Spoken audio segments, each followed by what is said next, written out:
During the 60s, many Mission District youth found themselves struggling to survive. At that time, there were not many youth services set up within the city. In 1965, Horizons Unlimited began providing services to the Mission District youth and helped to establish other agencies as the War on Poverty funding began to trickle into impoverished neighborhoods throughout the country in 1964. In this extra episode of the RAMA Blueprints podcast, we hear from Dr. Ricardo Carrillo and Arturo Carrillo, both born and raised in San Francisco's Mission District. The Carrillo brothers talk about their upbringing and how they were raised within the community village and healed through the transformative practice of the arts. They are an early example of programmed kids, youth who heavily relied upon services to survive and develop into thriving adults. As adults and professionals, both would eventually work with RAP. Dr. Ricardo Carrillo as a licensed therapist and Arturo as a program director at Walden House who built deep bonds with RAP. Walden House served as an anchor for substance abuse referrals and services and provided RAP with various resources for camping trips for youth and young adults. The brothers' stories of sangre, corazón, resilience, and self-determination paved their path from a troubled, humble beginning to a life dedicated as social justice warriors in the 1970s. Good afternoon. We are with Arturo Carrillo and Ricardo Carrillo. First of all, thank you both for being with us today. Well, thank you for the invitation. It's always a pleasure to hang out with homies. We go way back, that's for sure. I don't think any of us live in the Mission anymore. I live in Pacifica, so it's far removed from my roots there. But let me say, my name is Ricardo Antonio Enrique Carrillo Chavez Santiesteban. But I thought my name was pendejo, estúpido, baboso, sirves para nada. My brother and I were both raised in a very domestically violent, chemically dependent household. My father was a miner from Nogales, Sonora, who worked the mines, and then he migrated on the railroads. He was a maintenance worker on the railroads. Met my mother in El Paso, Texas, and they ended up in San Francisco. That's where the railroad ended in Oakland. So we were raised in the Mission, started living on 20th and Bryant, moved all over 14th and Harrison, where he got flooded out, grew up in around the high school time, 22nd in Florida. We all went to Catholic school. My mother wanted to make sure that we didn't get caught up in all the barrio stuff that was going on. So we went to St. Charles and the girls went to St. Peter's. I was a Horizons kid. So this is kind of an interesting perspective because I remember we lived down the block from RAP. RAP started on 23rd and Florida in a little garage place that they had a pool table in there. Jimmy Queen was there and Roberto Hernandez was there. Sam Ruiz hung out there and I hung out at Horizons Unlimited because we for a while lived right around the corner from Roberto Vargas. And Roberto Vargas was known as Hippie Bob in those days. And so Arturo said, hey, man, you got to go meet Hippie Bob. Roberto Vargas was a poet doing naked poetry readings in North Beach and hanging out with Lawrence Ferlinghetti and those poets, the beatnik era and all that stuff. And we met and he says, well, what do you like doing, man? I said, I don't do anything. I go to school and I come home and I cook and I clean. My father had been murdered by that time now, a number of different years. He died when I was 9, Arturo was 7. He got murdered over a drug deal and we were left homeless. And so I was the oldest, so I was the parentified child. My mom worked 2 or 3 jobs and, had to do that. But Roberto noticed that I was learning how to play the guitar a little bit. And he said, well, why don't you come and hang out with some other people that play music too? And maybe you'll enjoy doing that. So I entered the world of Horizons Unlimited, where we did meet a lot of young people, youth that were, doing all kinds of different things. There was a high school dropout prevention program. That's our first real formal community involvement. We learned about community agencies because we were homeless and we had Red Cross and we had Sisters of Mercy and Holy Cross sisters helping us. But the reality of the fact is we came into the community that way through Horizons Unlimited, and we started the first Brown Beret chapter there. So, remember, the Mission District was a hotbed Yeah. hotbed Yeah. of political activity. Model cities was going on at that time.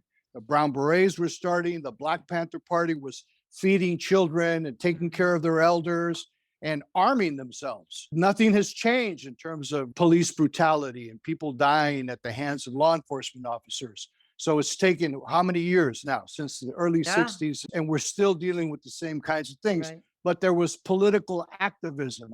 So we were part of that incredible experience of political activism and challenging old values and mores and raising things like homelessness and poverty and people starving. So we were blessed to be living at a time when all that stuff was going on.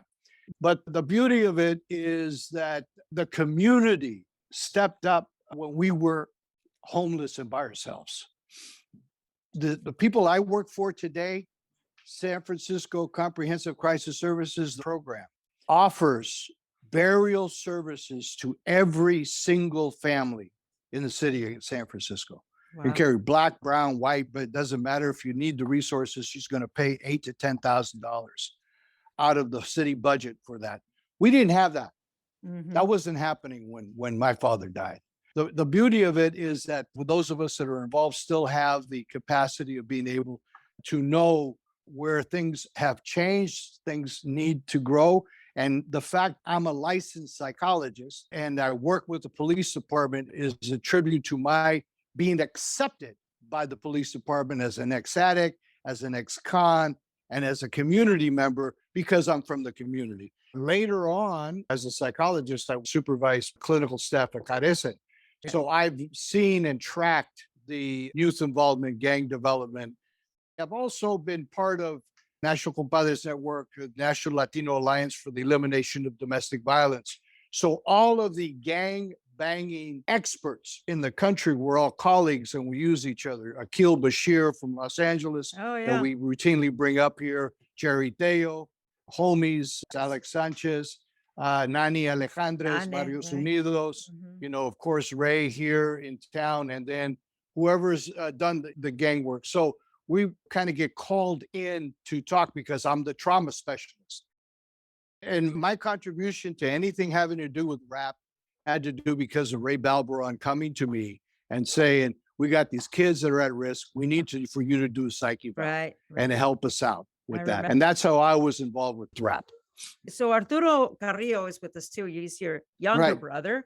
Arturo, I know he gave us a little perspective of what the mission was like. Talk to us a little bit about how you got connected, Arturo. Yeah. So on my end, my story is the same, except it's a little different in the sense that when I was in the 9th grade at Sacred Heart, the strike at SF State started and the Right. Black Panther Party came and the Brown Berets started. And I was the follower. I was the younger brother chasing Ricardo and all these leaders, right? And I wanted to become a revolutionist and go to Cuba and cut sugarcane and learn the ways of the revolution. But I dropped out of the 9th grade at Sacred Heart. I told the vice principal to go frick himself and walked out the door. My mother gave me the chancla and sent me to Horace Mann. And I did a drive-by Mission High. And I chased this girl, Dorothy Bean, who's Richard Bean's sister, you know, suavecito, mi linda, you know, and I ended up doing the Rumbas at Dolores Park. And that's where I graduated, you know. Needless to say, I developed a real serious drug problem, right? And 15 to 21, in and out of the county jail, on my way to prison. And I was fortunate to end up at Walden House, right? At 21 years old. That was my path of changing my life, was getting recovery from being a heroin addict. And there, I started, you know, being from the mission and doing my program, you know, so they were like doing their thing. And we dealt with the hippie kids from the hate. And there wasn't a lot of la cultura that was there, you know. So fast forward into Walden House, there was this guy who came to our door and I didn't have a bed for him, right? His name was Ernesto Salazar. And I didn't have a bed for him. And what he said, you know what, who's your director? Who's your executive director? So he made an appointment with Alfonso Pio Acompora, right? Oh, yeah. He had a meeting with him. And next thing he did was march into my office and said, "Yous is going to give this guy a bed. I don't care if he's going to sleep on the floor," right? And that was the beginning of something magical, because as he went through treatment, he brought into how come there isn't any a Latino group, and why isn't there culturally relevant services, and how are you going to give back to the community?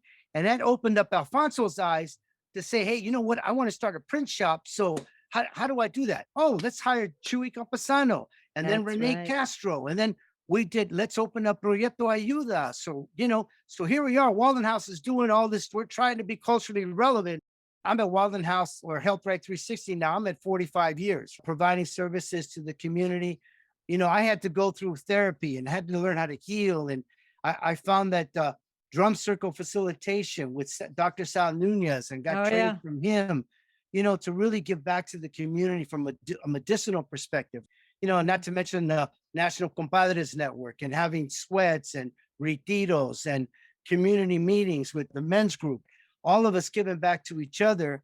It's a powerful, that old saying, la cultura cura. It's so important because that's something that all of us do to give back to the community. It's been an honor to have been part of this, part of the rap family. I get kind of like plugged in. It's an honor to be part of that, Dr. Carrillo, can you reflect upon rap's approach and how it influenced you and your work?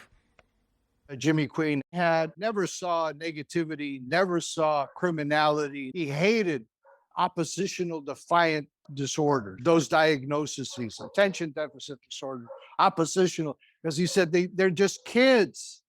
They're just kids. And most of the kids, and we knew that from our own life experience, were raised in single parent homes and people were broke. And there was a lot of sexual molestation that happened. There was a lot of trauma and domestic violence and people moving in and out. But he always saw everyone as pure, as innocent, and as children that needed, and this is a current psychological term, a secure attachment. He always knew, him and Esperanza always knew that people, especially kids, needed a secure attachment because they didn't have it at home. So where were they going to learn these concepts? I see you, I understand you, and I got you. I got you back. I'm going to take care of you. Because that's what rap did. That's what I remember about Jimmy. And every time any of us have ever had any conferences, youth empowerment, social activism, and that's where I think that rootedness of turn these young people into social activists came. And that's what differentiates the mission from anybody else. And so that's that social activism that empowers young people to have a voice, to sing, to rap, to dance, to play, to pursue. How many PhDs we got now? We got a whole bunch of us. Oh, now. yeah. Oh, yeah. And they're all ex-bangers, all ex-cons, all published authors. So I think the roots of that definitely were Roberto Vargas and Jimmy Queen and Esperanza Echeverria. But I'll tell you, my lessons learned is I work mental health, and the core issue of anyone coming to treatment or needing assistance is we have resilience. We have the ability to come up, we're the phoenix, right? Rise from the ashes. And so what we've got now is roots. In Mexico, we say, when you're traumatized, you have susto. Susto means loss of the soul. Right. Loss of the spirit. You're disconnected.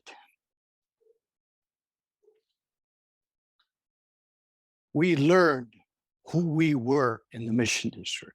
And even though we were beaten, denigrated, and discriminated against, we learned to love ourselves. And we learned to love each other. My mother raised 5 kids alone, married 3 different domestically violent, chemically dependent men. And when she died, we learned how to be a normal family. We learned to take care of her. We learned to take care of my sister, her husband, and her son, my nephew, because they were the caretaker. So my brother and I would give them respite care for 6 months as she died. But we all found a way to care for each other, support each other, and love each other. And that's what my mother did. She brought us all together and said to us, I'm proud of you. I'm proud that you help other people. Mm. I'm proud that you have children that are proud of you. And ultimately, a home that was chaotic, crazy, drug dependent, frightened of homicide and suicide, ended up being a loving, warm household. And that's what the Mission District is. Mm. We can learn how to heal. In Latino mental health, we say you are healthier if you're rooted in your traditions, if you're rooted in your language, if you're rooted in your customs, if you're rooted in your food. You are going to never have to suffer anxiety, depression, or mental illness. And if you are willing and accepting of that person if you learn how to be able to be supportive of them. But la cultura cura is rooted in our tradiciones. So as long as we do that, we're going to be fine. And that's what we have to pass on to the next generations. I want to thank both of you for your time today. We just finished speaking with Ricardo Carrillo and Arturo Carrillo, born and raised in the Mission. Thank you so much. The extras of RAMA Blueprints podcast are intended to help the listener with a deeper understanding of the people, events, and places that created the Mission District and the series as a whole. Thank you for listening to this extra. And remember, to listen is to heal. All power to the people.